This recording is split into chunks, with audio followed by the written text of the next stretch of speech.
నమస్తే అండి. నా పేరు డాక్టర్ వెంకట్రామరెడ్డి. నేను Medinine homeopathy ayurvedic and homeopathy hospital నుంచి మాట్లాడుతున్నా. ఈరోజు మనం చెప్పుకోబోయే టాపిక్కు చిన్న పిల్లల నుంచి చాలా వరకు పెద్దవాళ్ళ దగ్గర కూడా క్యారీ అయ్యే డిసీజ్ ఏంటంటే ఈ బ్రాంకైటిసు. ఈ బ్రాంకైటిస్ కన్నా ముందొచ్చే చిన్న పిల్లలొచ్చే లక్షణాలేంటంటే అడినాయిడ్స్ మెయిన్ ఈ రోజుల్లో చాలా పిల్లలకి చూస్తున్నాము. అడినాయిడ్సు అట్లనే సైనసైటిసు, అలాగే టాన్సిలైటిసు ఇవన్నీ గూడా ఒకదానికొకటి ఇంటర్‌లింక్ అనమాట. ఇవి ఒకటేర్పడితే ఇంకొకటొచ్చేదానికి ఆస్కారం చాలా మెండుగా మనము చూస్తూ ఉన్నాం. ఫస్టు సింపుల్‌గా అలర్జీలాగా స్టార్ట్ అయ్యి అంటే ముక్కు గారడంతోటి స్టార్ట్ అయ్యి నాజల్ పాలిప్‌లాగా డెవలప్ అయ్యి శ్వాస తీసుకోవడం కష్టంగా ఉండి దాంట్లోనే అడినాయిడ్స్ లాగా ఏర్పడి టాన్సిల్స్ గూడా మనము వచ్చే అవకాశాన్ని చూస్తూ ఉన్నాం. ఇవన్నీ గూడా మనము మన ఇమ్యూన్ పవర్ బాడీలో లేకపోవడం వల్ల గూడా వచ్చే లక్షణాలు ఒకటి. వీటికి కారణాలు చెప్పుకుంటే బయట నుంచి వచ్చేటివి ఏంటంటే మనం బయట కొందరికి డస్ట్ అలర్జీ, డస్ట్ పడదు. కొందరికి స్మెల్ పడదు. అంటే స్మోక్ కావచ్చు, పొగ కావచ్చు, లేదా మనం గాలిలో తిరిగే పోలెన్స్ అని ఉంటాయి కొన్ని రకాల పోలెన్స్. మనం వాటిని వయారి భామ లేదా గొల్ల భామలనే ఒక ముక్కు పుడక లాంటి ఒక పువ్వులు ఈ సీజన్‌లో బాగా వస్తాయి. మన ఇంటి పెరటి గుమ్మం ముందున్నా కూడా వీలైనంత వరకు అయి తీసేసుకుంటేనే మనం వాటి నుంచి చాలా వరకు బయటపడే అవకాశం ఉంటది. కానీ మా ఇంటి ముందు ఉన్నాయి సార్, మాకు రాలేదు పిల్లలకొచ్చినాయంట. కానీ చెప్పా గదా! ఒక్కొక్క బాడీ ఇమ్యూన్ పవర్‌ని బట్టి దీనికి లోనయ్యే అవకాశం కనిపిస్తుంటది. అలాగే ఒకసారి ఈ జబ్బు ఎంటర్ అయిన తర్వాత మనం దాన్ని కొన్నిటికి వీటికి ప్రిసిపిటేటింగ్ కాజెస్ అని కొన్ని కారణాలు ఉంటాయి. అంటే మనం బయట నుంచి చేసేటివి ఒక జబ్బుకు ఈ పథ్యాలు తప్ప దాన్ని మనం డైట్ రిస్ట్రిక్షన్ అని చెప్పుకుంటాం. ఈ డైట్ రిస్ట్రిక్షన్ ఎందుకు అంటే మనం చాలామందికి తెలియక ఆయుర్వేదికులు కానీ, హోమియోలో కానీ, లేదా మోడర్న్ మెడిసిన్ కానీ ఏ సిస్టమ్ అయినా కూడా జబ్బుకు పథ్యం తప్ప ఇచ్చే మందులకు పథ్యం ఉండదండి. అది ఫస్ట్ గమనించండి. జలుబు, దగ్గు, ఆయాసం ఉన్న వాళ్ళకు మనం ఐస్ క్రీములు పిల్లలంటే మారం చేసింది కదా అని ఒక్కటి ఇచ్చినాం సార్ అంటారు.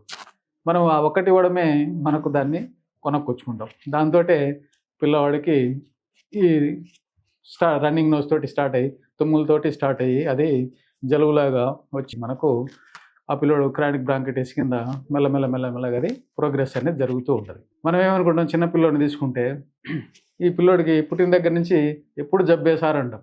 కానీ పుట్టిన దగ్గర నుంచి జబ్బు ఎందుకు వస్తుంది అనేది మనం కూడా కొంచెం ఆలోచించాలి.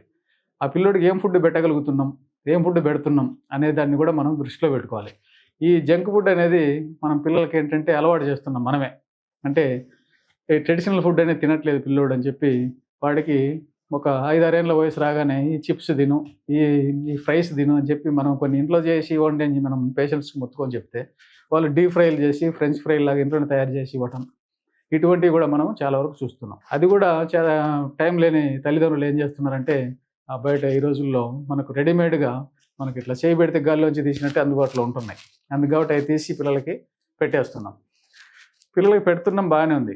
కానీ డాక్టర్స్ మొత్తుకొని చెప్తున్నారు అవి పెడితే మళ్ళీ ఎక్కువైతదయ్యా, మళ్ళీ మా దగ్గరికి వస్తారు. మా దగ్గరికి వచ్చినా పర్వాలేదు. సరే ఇట్లా టాబ్లెట్ వేసి తగ్గిపోద్ది, మళ్ళీ అవి పెడితే మళ్ళీ వస్తే మళ్ళీ వేయొచ్చు, తగ్గిపోద్ది. అది కాదు problem.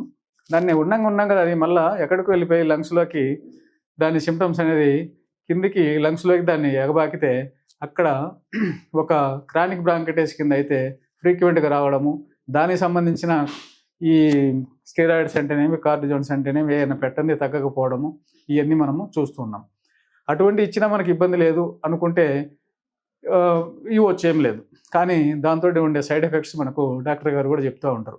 Prevention is better than the cure అని చెప్పి మన వాళ్ళు ఎప్పటి నుంచో ఈ నానుడి మనం వింటూనే ఉన్నాం. జబ్బు రాకముందే జాగ్రత్తగా ఉంటే సరే, వచ్చిన తర్వాతన్నా దాన్ని కొంచెం జాగ్రత్తగా మనం ముందుకు తీసుకెళ్తే ఈ జబ్బు నుంచి మనం చాలా వరకు బయటపడగలుగుతాం. ఇప్పుడు చెప్పినట్లు ఏంటంటే ఈ మోడర్న్ మెడిసిన్ కావచ్చు, ఇంకోటి కావచ్చు ఇవన్నీ కూడా ఈ అడినాయిడ్స్కు, ఈ టాన్సిలైటిస్కు, ఈ నాజల్ పాలిప్స్ కావచ్చు వీటన్నిటికీ సొల్యూషన్ ఏంటంటే మీరు ఎన్నో హాస్పిటల్ తిరిగి చూసి ఉంటారు. మనకు ఇన్హేలర్స్ పెట్టడం, ఇంకోటి పెట్టడం అప్పటికి తక్షణం ఉపశమనం రావడం, మళ్ళీ ఇది కావడం. కొందరు డాక్టర్స్ ఏంటంటే 4-5 ఇయర్స్‌లో దానంతట అదే తగ్గిపోతుందిలేండి, తగ్గకపోతే మళ్ళీ ఆపరేషన్ చేద్దామని కూడా మనకు చెప్తూ ఉన్నారు.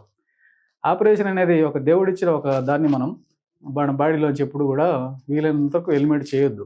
మనకు బాడీకి అవసరం లేనని అనుకున్నవి ఆ దేవుడే మన వయసును బట్టి మన బాడీలో కొన్ని ఆర్గాన్స్ వాటంతట అవే మాయమయ్యేవి కొన్ని ఉన్నాయి. వాటిల్లో మీకు ఇంతకుముందు కూడా వీడియోలో చెప్పాననమాట. ఆ విధంగా మనకు వద్దనుకున్నవి బాడీలో ఉండవు.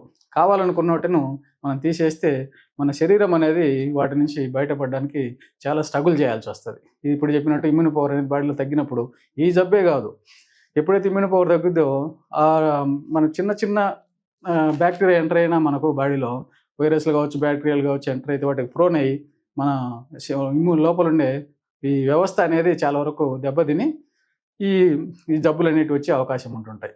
అందుకే చెప్పేది ఏంటంటే ఈ చిన్న వయసు నుంచే వీటిని మనం దూరంగా పెడుతూ పిల్లవాళ్ళకు ట్రెడిషనల్ సైడ్ తీసుకుపోయి, ట్రెడిషనల్ అంటే ఏదో మనం పూర్వం తిన్నట్టు సద్దన్నం కానీ ఇంకోటి కానీ అటువంటివి కాదు. ఈ ఉన్న దాంట్లోనే డీప్ ఫ్రైలు కాకుండా ఆయిల్ ఫుడ్ తగ్గించి ఈ చాక్లెట్స్, ఐస్ క్రీమ్లకు కొంచెం దూరంగా ఉంచి ఇవన్నీ చేస్తే మనము వాటి నుంచి చాలా వరకు మనం బయటపడగలుగుతాం. పిల్లల్ని బయట పడేయగలుగుతాం. మనం కూడా ప్రశాంతంగా ఉండగలుగుతాం. ఎందుకు అంటే మనం ఈ దైనందిన జీవితంలో ఈ ఉరుకుల పరుగుల జీవితంలో ఏమవుతుంది, పొద్దున్న లేస్తే 10 గంటలకో 8 గంటలకో సాఫ్ట్వేర్ కావచ్చు, ఇంకొక ఏదైనా ఎంప్లాయీ బయటికి వెళ్తే మళ్ళీ వచ్చేది సాయంత్రం 8కో 9కో. ఆ టైంలో మనం ఇంట్లోకి వచ్చినప్పుడు ఎంత చిరాకు ఉంటుందంటే పిల్లోడు ఒక పక్క ఏడుస్తూ జ్వరం తగిలి ఇది ఉంటే మనం చాలా బాధపడాల్సి వస్తుంది. అలాగే ఒక ఇంట్లో ఉన్న అమ్మకు అన్నీ తెలిసి ఆమె హాస్పిటల్ తీసుకుపోయి చేయిస్తే పర్వాలేదు. ఆమె కూడా జాబ్ రీత్యా కావచ్చు, ఇంకొక రీత్యా ఆమెకు తెలియని రీత్యా కావచ్చు, సిటీ కొత్త కావచ్చు, అలా బయటికి వెళ్ళలేకపోతే ఈ భర్తలు అనేవాళ్ళు లేదా తండ్రి అనేవాడు చాలా సఫర్ కావాల్సి వస్తుంది. పేషెంట్ కన్నా ముందు ఈయన కూడా చిక్కయ్యే అవకాశాలు కనిపిస్తున్నాయి.